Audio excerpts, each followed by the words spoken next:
Make some noise for your host, Kid Copious. What up, perps? Kid Copious, back in the bunker. Purple State Party. Woo, you know how we do it. That was a good one. Like that one. Excuse me.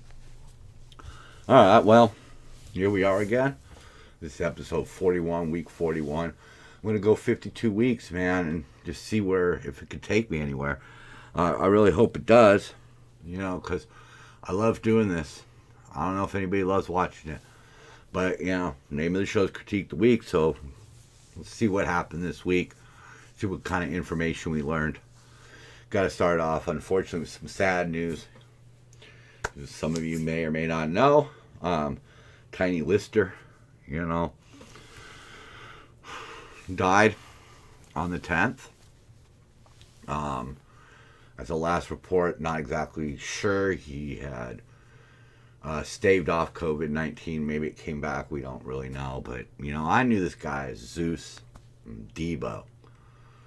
He was a wrestler at one point. Fought against Hulk Hogan, the legendary Hulk Hogan. Fought with Randy Macho Man Savage. Oh, yeah. Likes Ted DiBiase, the $1 Million Man, He's the kind of guy that, there he is, this Debo. Classic movie Friday, man. The Woody Show in Compton. That's funny. He was the kind of guy that when he came on the screen, you smiled a little bit more, He was just a cool dude. Had his head on straight and, had his ups and downs in life. He actually hailed from the CPT. Made him a local boy. So, difficult. It's, people like Sean Connery, Trebek. I'm forgetting at least one person. Now Zeus, Debo. Anyhow, a little bit of good news here. While back when the NFL was putting victims of police brutality along with criminals and people who resisted arrest and a lot of controversial names. Villanueva, I hope that's his name, the Steelers went out wearing an all-win cash, and it was featured on this show. And all when, he was in a transport that was hit by an IED. They came under heavy fire, and even though he was soaked in fuel and thrown from the vehicle, he ran back to the vehicle, left safety, ran back to the vehicle, pulled people out, loaded them onto the rescue, I believe it was a helicopter that came in. All the while he was on fire, and about 3 weeks, painful weeks later, he died. But he will get the Medal of Honor. And, good on you, man. You proved what an American soldier is made of. You gave your life for your buddies. Because that's what it's about out there. God and country fall away, but your buddies are right beside you. So I'm glad they did the right thing. Now, moving on to people doing the wrong thing. This shitbag, Gascon. He fucks up San Francisco, turns San Francisco into a thief's paradise and a citizen's nightmare. Then he comes down here and manages to convince the dolts that he's better than Jackie Lacey. Lacey at least was fighting the problems. He's going to excuse all the problems right there. No bail. So without bail, there's no bail bondsmen involved. So legitimate businesses are going to lose money while criminals are set free. And if those criminals decide to run, there's no dog the bounty hunter. I almost said bunny hunter. There's no dog the bounty hunter to chase him down. I'm doing this live, no script, one take. So you hear what you hear. He doesn't want to prosecute low-level crimes. That's trespass. That's one of the ones. So now people who own a 7-Eleven or any other business, they have no recourse to drive homeless people from in front of their store because they can't put up a trespass line. What are the police going to do? They're not going to prosecute these people. Why? Why is it that business owners, bail bondsmen, are going to have to suffer so that criminals can get released quicker. That it's just, really, really mind-boggling that those are the decisions that they make. His reforms are at odds with public safety and LA voters. Yeah, that's a good point, because we voted, including myself, to keep cash bail. He comes in and he goes against the will of the voters. Says he's better than us. What kind of shit is that? Look at this. This is what he's doing right here. Ending money bail altogether. We just voted this election cycle, the one with Biden and Trump. 2020. We said we want bail to stay. We want to hold people accountable. At least, but their argument, of course, is that it's an advantage to the rich people. Rich people have an advantage. Of course they do, and he's fucking rich. Stop pretending that you're not representing the rich, because you are the rich. As we'll see later, made very plainly clear. They are the party of the elites. So what? For me to pay a $50 parking fine is a big deal. But for Elon Musk, who's coming up too, it's the $50 ain't nothing. So he may just park his car wherever the hell he wants. Yes, rich people have advantages. That's fucking reality. They just do. And when rich people try to use that argument, it just falls apart. It's just so stupid, because they can do whatever they want. When you have armed guards and you live in a gated community and you have security patrols, the streets don't matter to you. What's happening on the streets doesn't matter to you. They're giving criminals more rights than victims will ever see. They're no longer going to seek sentence enhancements of any kind, including 3 strikes and gang enhancements. During his swearing-in ceremony, shitbag said enhancements are directly tied to mass incarceration. If you deserve to be incarcerated, you should be incarcerated. I don't build more prisons. If you have more criminals, build more prisons. They are taking away something vital right there. 3 strikes. Okay, you're done. Gang enhancements. One of the few things they do the same thing against the mafia. It's called RICO. They use the RICO Act for organizations that are formed to commit crimes. Gang enhancements was something that we need here because, we have a gang problem. Even where I live, outside of LA, we have a gang problem. There was just a shooting the other night. Gang related. But he doesn't want to do anything about it. He wants to give a pass to him because he doesn't really have to worry about it because he has an LAPD escort everywhere he goes. Do you have the LAPD following you around? Protecting you? And, shitbag senior here, Gavin Newsom, his companies, this one's really gross because they misrepresented data to get more money. Okay? They claimed more money than they actually needed for salary. That's the worst part about this one. Navarro. Another, we're in this liberal paradise called California, and Navarro's, he's a politician of Latin descent. But he's on the wrong side. Whatever. You think Republicans are just white people? You stupid.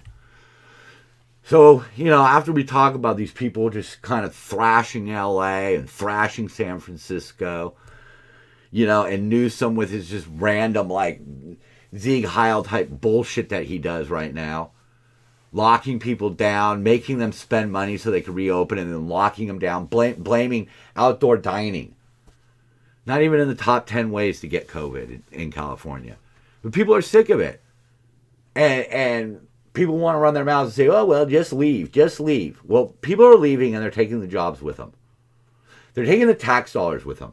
Elon Musk joins mass California exodus, moves to Texas. All those jobs are now in Texas. He didn't even have to pay personal income tax. But he's going to generate all kinds of sales tax. Austin's going to blow up. You know what they're going to do, too? They're going to spend some of this newfound wealth, Austin, the city, to recruit more people. And people go, fine, let them go. Oh, it's just one. It's just Elon Musk and Tesla. Uh-huh. Right. I've already seen Bank of America leave. I've already had other clients move all the way to the East Coast. Cost of business taking good machinist jobs with them. Over 100 people there. All gone. All their income, all their sales tax, the income tax of California gone. Bye. Bye. Keep it up. See? Oracle. And again, it's taking a lot of jobs across the board. You have the people up top, the CEOs, they're gone. All of their money is going to get spent somewhere else. The middle class, all of their money is going to get spent somewhere else. The lower workers, those people are going to go, or those jobs are going to go. See, and the thing is they keep claiming to be for the so-called lower class. If you have the upper class, the middle class, and the lower class, okay? It's nothing personal, man. I know where I teeter between middle and lower all the time. But anyhow, you say you're for the average worker. The average worker can't necessarily up and move. They can't. It's a little bit harder for them. So the jobs go. The CEOs, the upper middle management, all those people, they can relocate. It's worth it. They make a lot of money. They've got the money to do it right. Taking jobs. Because you want to, because you want to be Mr. Tough Guy. And you also just want to spend. And steal. Anyhow, here's a lady, heart of hearts. I hope she's our first female president. I didn't even define what a non-essential business was. I don't have a right to tell you your business isn't essential. Yeah. Personal responsibility. And I think we could have kept everything open, and I don't think it would have been any worse.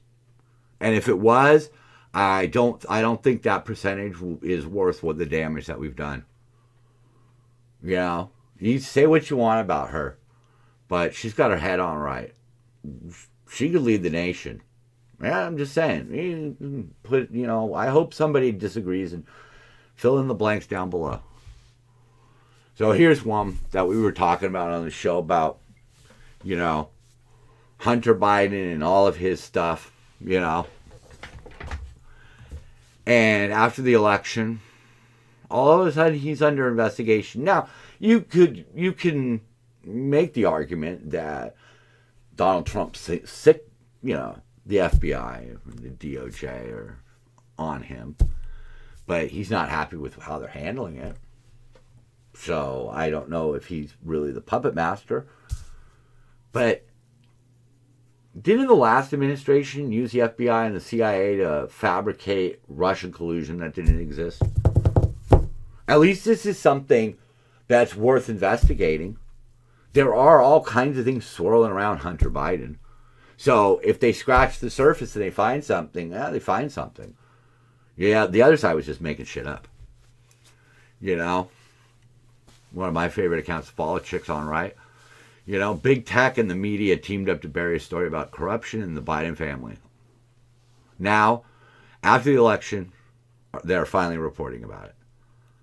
Why did it take so long? I don't even understand why there's a question at the end, really. We know why. We know the media is a propaganda machine for the Democrats. Come on. Can't argue that. So, let's get some good news. Good news.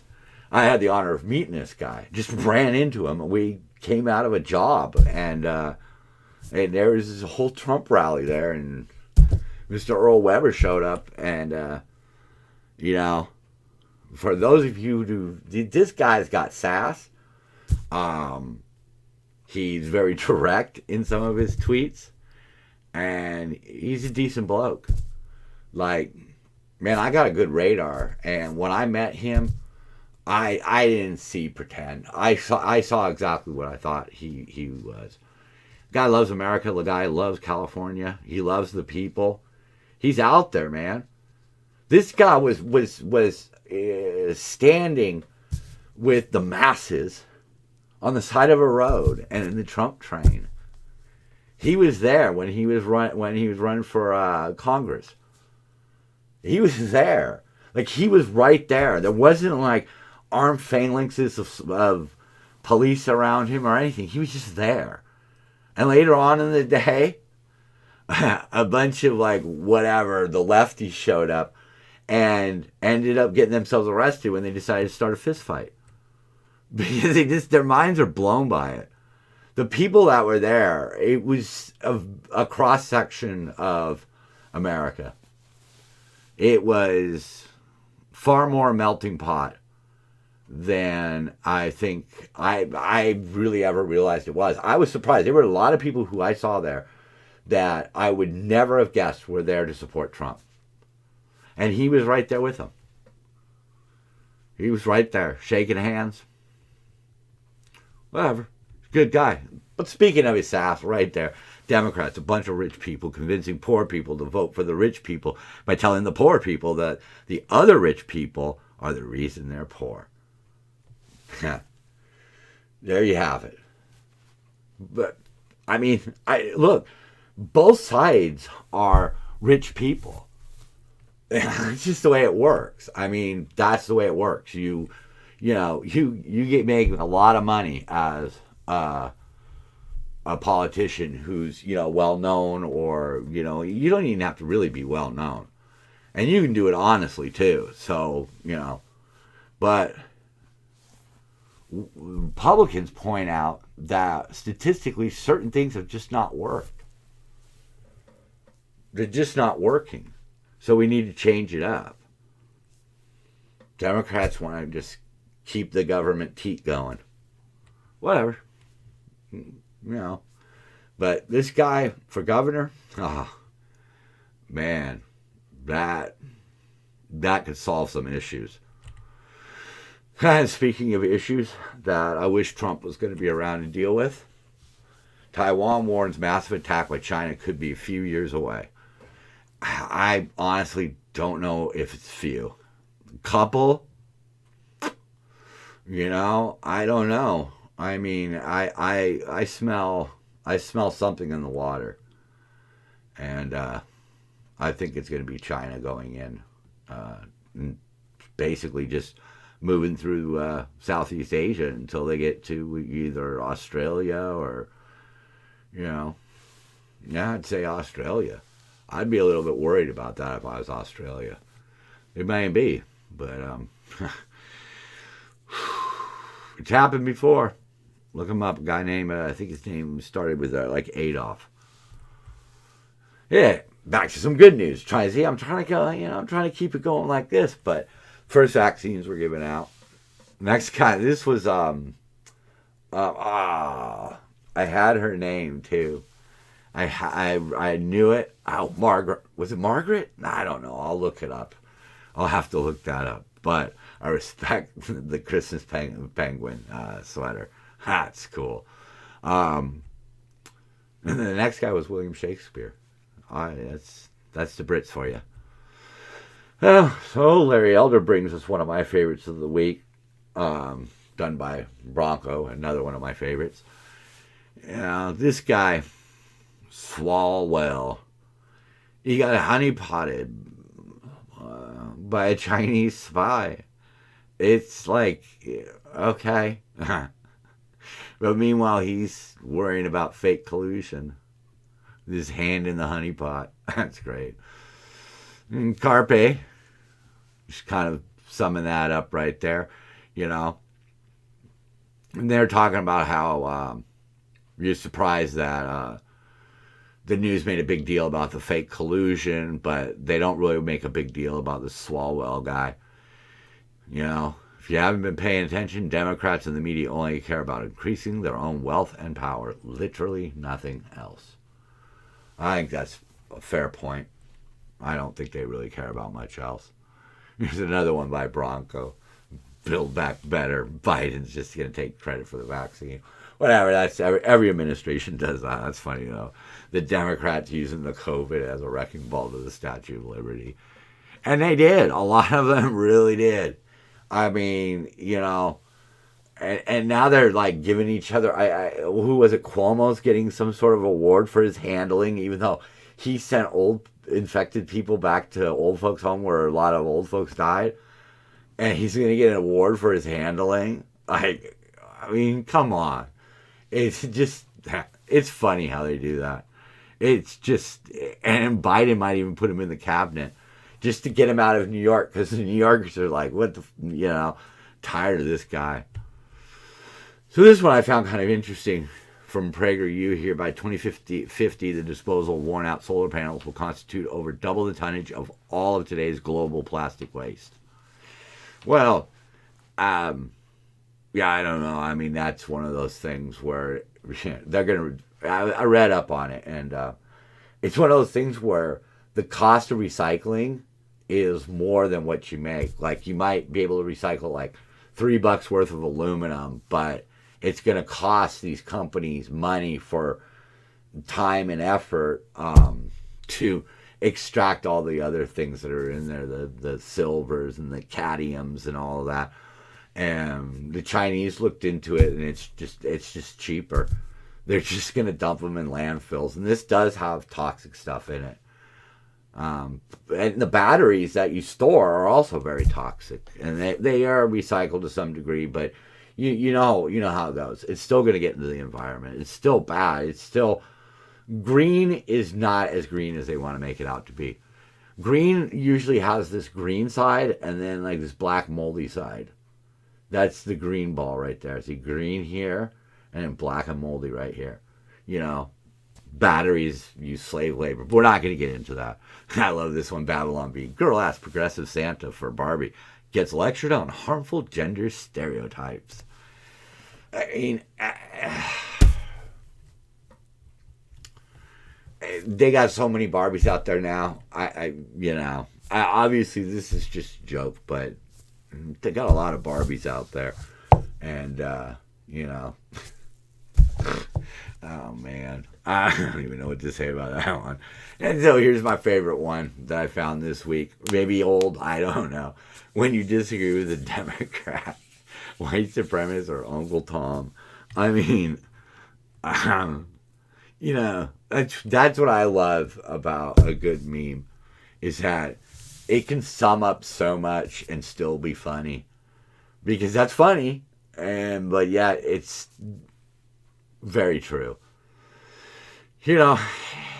And that brings up the sad issue of this new movement from the left to proclaim every single whitey racist and absolve anybody of any racist responsibility. But people are gonna see through that so quickly, because it's just like this, to automatically label somebody a racist term, so to speak. I mean, I don't think I'd want to be called a white supremacist. I don't think it would really bother me, but the context, it's just a little... That one, I don't know. That's one of those things in life where you really don't know what you're going to do. But what I'm going to do is say, Copious out. Have a good one.